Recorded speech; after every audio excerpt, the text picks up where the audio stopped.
Kaliaganj state general হাসপাতালে 5 টাকায় মাছ ভাত, খুশি রোগীর পরিজন। সাধারণ মানুষের কথা ভেবে রাজ্য সরকারের স্বল্প মূল্যের খাবার প্রকল্পের আওতায় উত্তর দিনাজপুর জেলার কালিয়াগঞ্জ স্টেট জেনারেল হাসপাতালে মাত্র 5 টাকায় মাছ ভাত দেওয়া হচ্ছে। এই উদ্যোগে হাসপাতালে ভর্তি রোগীদের পরিবারের সদস্য এবং পরিজন সাধারণ মানুষের মধ্যে স্বস্তির পরিবেশ তৈরি হয়েছে। খাবার নিতে আসা অনেকেই বলছেন এই ধরনের জনকল্যাণমূলক প্রকল্প নিম্ন এবং বিভিন্ন প্রান্তিক আয়ের মানুষদের আশীর্বাদ স্বরূপ। তাদের মতে হাসপাতালে চিকিৎসার পাশাপাশি কম খরচে খাবার এই ব্যবস্থা বহু মানুষের জন্য একটা অন্যরকম আর্থিক চাপ থেকে বাঁচায়। স্থানীয় একাংশের বক্তব্য, রাজ্য সরকারের এই উদ্যোগে ভবিষ্যতেও অব্যাহত থাকলে সাধারণ মানুষ, বিশেষ করে দারিদ্র অসহায় পরিবারেরা অনেক বেশি উপকৃত হবে। দাদা, আপনার নাম?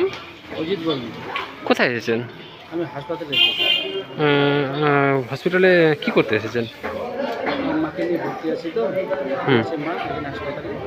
এখানে শুনলাম যে মা আহারে ভাত দিচ্ছে, মাছ ভাত দিচ্ছে, মাছ ভাত খেতে এসেছি। ক টাকায় মাছ ভাত? 5 টাকা। আগে কি এই মাছ ভাত পাওয়া যেত? না, আগে ডিম ভাত। তো এই যে নতুন সরকার যে এই নিয়মটা চালু করেছে, এটাতে কতটা খুশি আপনারা? নতুন সরকার যে মা আহার শুরু করছে আর কি 5 টাকায়, খুব সুন্দর। সরকারকে ধন্যবাদ দিতে চাই আমি। আচ্ছা, রান্নাবাড়ি কেমন টেস্ট ছিল? ঠিক নিজে খেয়ে দেখলাম, আর মোটামুটি 2 দিন ধরে আমরা খাচ্ছি। কি কি আইটেম দিচ্ছে? এখানে মাছ ভাত দিচ্ছে, তারপরে ডিম, আলু আর সয়াবিন ঝোল। আলু সোয়াবিনের ঝোল দিচ্ছে। ঠিক আছে।